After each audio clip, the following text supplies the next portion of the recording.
ended on page 95, right? Yeah. Is everyone open to 96?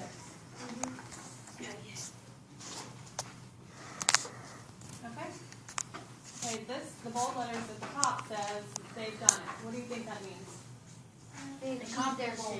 They achieved their goal, right. So up until now, what have they been doing?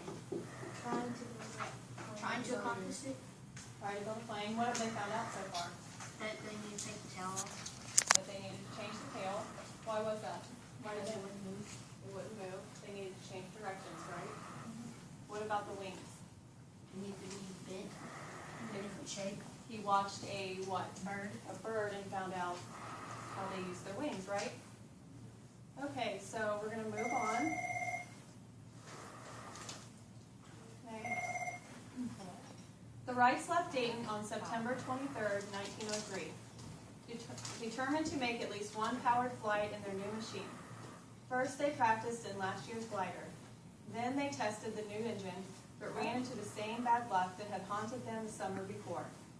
The engine backfired, the propeller shafts cracked, and the weather grew colder. It wasn't until December 14th that the brothers were ready to attempt powered flight. What's powered flight?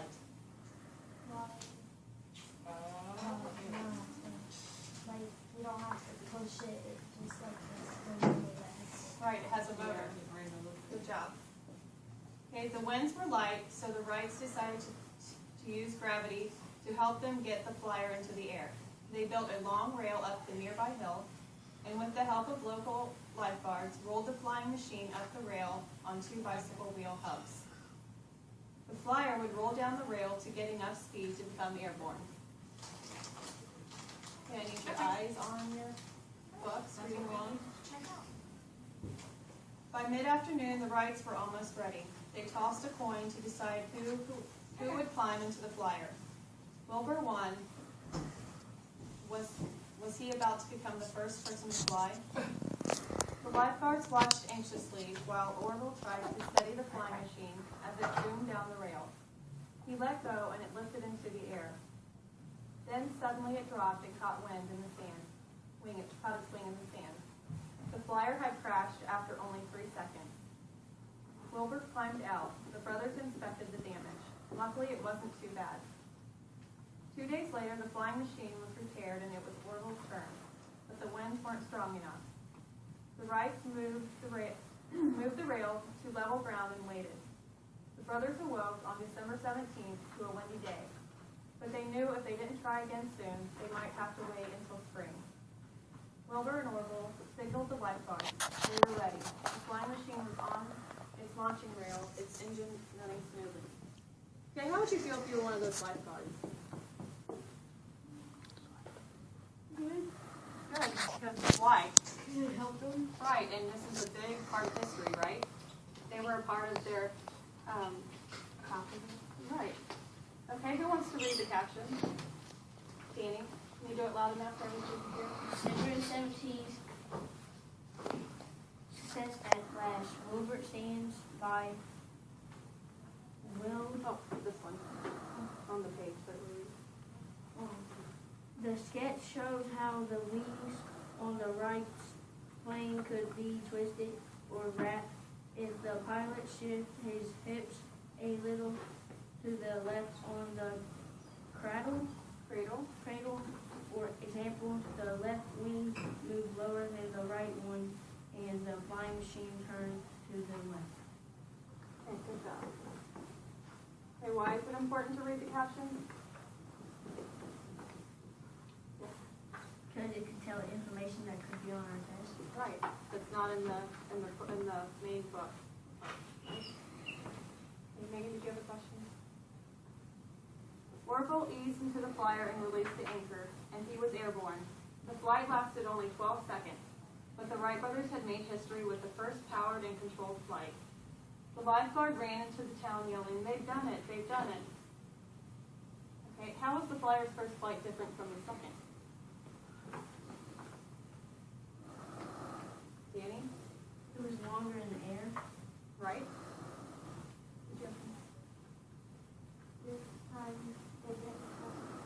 It didn't crash, that's right.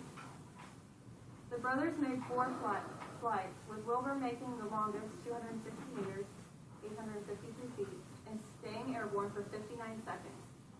The Wrights telegraphed their friends and families, but told no one else. They wanted to keep their design secret so no one else would copy it. But the news leaked out, thanks to the telegraph operators. Okay, how do you think the Wright brothers felt when the flyer became airborne? Eric, how do you think they felt? They're happy. Why do you think they're so happy? Because they accomplished something no one else did. Right, they worked all that time doing all these experiments, and now it finally is working. It's finally paying off. Okay, who wants to read the caption? Cora. December 17th. Success at last. Wilbert stands by while Marvel becomes the first person to fly. Marvel's name is misspelled in the telegram he sent to his father and the brothers. Longest flight was actually 59 seconds. So how long was their first flight? The longest flight? How long was their longest flight? 59 seconds. Okay, ups and downs.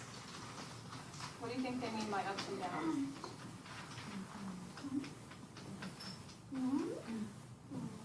Could mean a couple of things, right? Because there's brightness stuff. Right. Sometimes when you're trying to do something, you have your ups and you have your downs. What does that mean? Sometimes it works, sometimes it doesn't, right? Yes. Because of the weather. Because of the weather? Yeah, that could happen. That could cause some things to go wrong, right? Okay, you think the newspapers everywhere would have carried the story of the Wrights' flight, but most outsiders who heard about it didn't realize what the brothers had done. Others didn't believe them. After all, so many inventors with better education have failed. Wilbur and Orville kept experimenting. They no longer needed the high winds and soft dunes of Kill Devil Hills. So they worked at Huffman's Prairie, 13 kilometers from their home in Dayton. By January 1904, the brothers were building Flyer 2. Okay, why didn't the Wright brothers need the high winds and sand dunes after their successful flight on the Flyer with the Flyer? Tori. Because they discovered the that would fly it so it's about Right, and they can now control the plane, right? With the back end. Now here's the rest. Okay, you have 2 minutes. Okay, you're missing part of the story.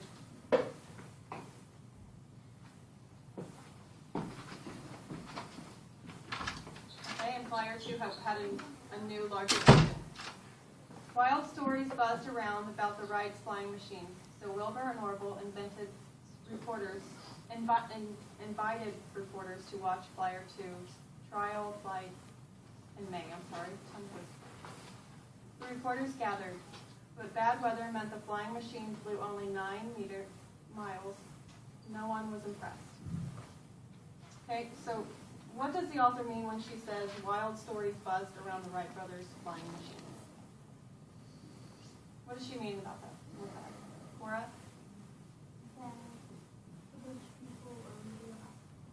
They were reading and they were watching. They were probably watching, and what else? When you hear something, what do? You get excited, and maybe would you call your mom? Would you call your brother? You wouldn't? Would you tell your friends?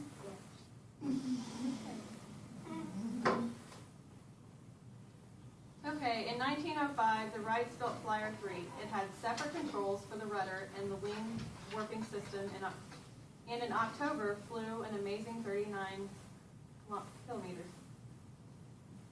The flying machine could stay in the air for more than half an hour. Finally, a really practical plane. Wilbur and Orville decided they'd better keep their new airplane design secret. They would not fly again until they had sold it. That took longer than they hoped, almost 3 years. They kept busy applying for the patent for the airplane and trying to sell it. What's a patent?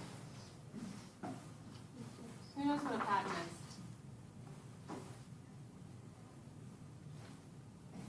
Okay, when you invent something, you have to get a patent for it, so no one else can use your idea. Oh, like, Okay, who wants to read the first caption? Cora. Wilbur found people in France, Italy, and Germany, which the brothers. Okay, the second caption? John, how about you? The Reichsmark fire slaughtered the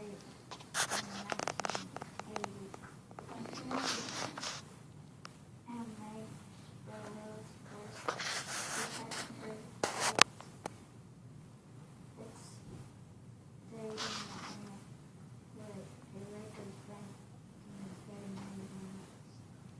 Good job. The Wright brothers offered their machine to the U.S. government for Army use, but there was no interest. However, the governments of France and England were interested. In 1907, Wilbur and Orville traveled to Europe and came close to a sale in France. The brothers returned home at the end of 1907, but they soon realized they'd have to demonstrate their airplane to make it the French sale. So on August 8, 1908, near Lausanne, France, Wilbur amazed the watching crowd, although he was airborne for less than 2 minutes. He made many more flights, some longer than an hour, because so many people wanted to see the airplane fly. If you were going to buy something, would you want to know that it worked? Yeah. The stories in Wilbur's flights quickly got back to North America. Finally, the U.S. Army became interested in Flyer 3. In 1908, Orville made performance trials in Fort Myer, Virginia. The early flights went well, but on September 17th, a propeller broke. Orville lost control and crashed, killing his passenger, Lieutenant Thomas Selfridge. Orville broke a leg and several ribs and was in the hospital for weeks. Okay, who wants to read the caption? Okay, Cora and Danny have, I think, read all the captions, haven't they? Except for Megan. Hi, And Tori. Tori. Oh, it's here. Okay, Zach, would you like to read? No? Okay, Cora, go ahead. People arrested Liv Orville from the wreckage of the crash on September 17, 1908. Selfridge was already on a stretcher just like the rest. On a stretcher? What's a stretcher? Have you ever seen an ambulance? Yeah. Do you know the thing that they wheel out? Oh, like a gurney. Okay, flying high. When Orville recovered from the Fort Myer crash, he and his sister Catherine joined Wilbur in Europe in early 1909. Royalty watched and people cheered as Wilbur shattered flight records for height, time, and distance. Orville and Catherine stayed in hotels as they traveled around, but sometimes Wilbur insisted on sleeping in the hangar with the airplane to make sure nothing had happened to it.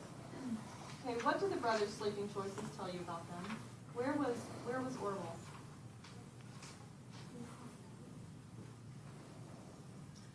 Well, you read back. Read the first paragraph.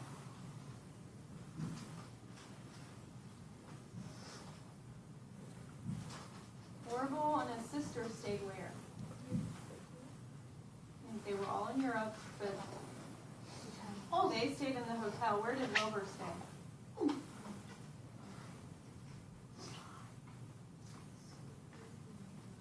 In a hotel? No? He stayed in the hospital. No? He stayed in Dayton. Okay, we're in Europe. It says Orville and Catherine stayed in hotels Right. as they traveled, but Wilbur stayed inside in the hangar with the airplane. Right. He stayed in with the airplane. Oh, I think you said O. You said over or Wilbur. Wilbur. Well, I asked about both of them. Orville and his sister stayed in the hotel, and Wilbur stayed with the airplane. Okay, what does that tell you about them?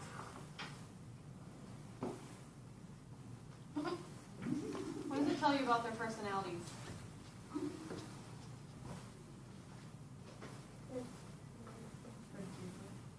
different. How? Because one likes more working on planes more than the other. One's probably more relaxed and laid back. One's more. Right. One's all business. Okay, when the brothers returned to the United States, people finally seemed to understand what they had accomplished. Are you reading along? They received a hero's welcome in New York, and their hometown of Dayton held a 2-day celebration. More important to the Wright brothers was that their airplanes were selling. In July 1909, the U.S. Army bought the military flyer. In November, Wilbur and Orville set up the Wright Company in the United States. 3 months earlier, they had formed the German Wright Company to build airplanes in Germany. Now the brothers were running a factory, testing airplanes and training pilots. They also had to fight lawsuits to protect the patent on their invention. Wilbur and Orville arranged flying displays to get people interested in airplanes. One year, the Wright Exhibition Company earned over $1 million from these daredevil exhibitions. But the shows took the brothers away from their research, and as people demanded tougher tricks, pilots were injured or killed. The Wrights later disbanded the flying team. And what's disbanded mean? It's one of your vocabulary words. Megan? Right, they break up. Disbanded. They disbanded. Ooh, I know that word. Okay, who wants to read the caption? Danny. When Catherine, Orville, and Wilbert's sister flew the first time in Francis in 1909, Wilbert was at the control. Noticed how Catherine's shirt is tied to keep it blowing in the wind. Keep it from blowing in the wind. Okay. May 1910 was a month the brothers would always remember. On May 21st, Wilbur flew by himself, the last time he would ever pilot an airplane in the United States. A few days later, the Wrights flew together for the first and only time, with Orville at the controls. On May 25th, Orville took up their father, who was over 80. As the airplane soared upward, the old man yelled, "Higher, Orville, higher." Were you surprised to learn that the Wright brothers only flew together once? Yeah, me too. Okay, why were you surprised? Right, and they've been working on this for years, haven't they? For a long, long time. Okay, the legal battles the Wright brothers fought wore down Wilbur's health. In early May 1912, he caught typhoid fever. He died on May 30th, less than 10 years after he and his brother had flown into history. Okay, the caption. Tori, would you read it for me, please? The brothers continued to invent the machines to find out if they could keep the airplane straight and level in the air without the involvement of the pilot.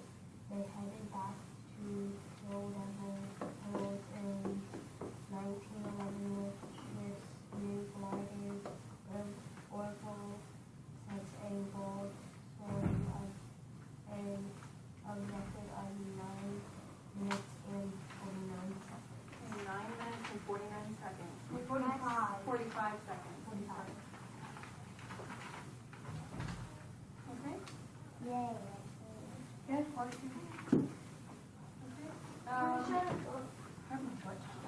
Yep, you can shut your book. Go over that worksheet next. Okay. You guys can go back to your seats. I'm going to pass out a worksheet. Danny, here, Danny.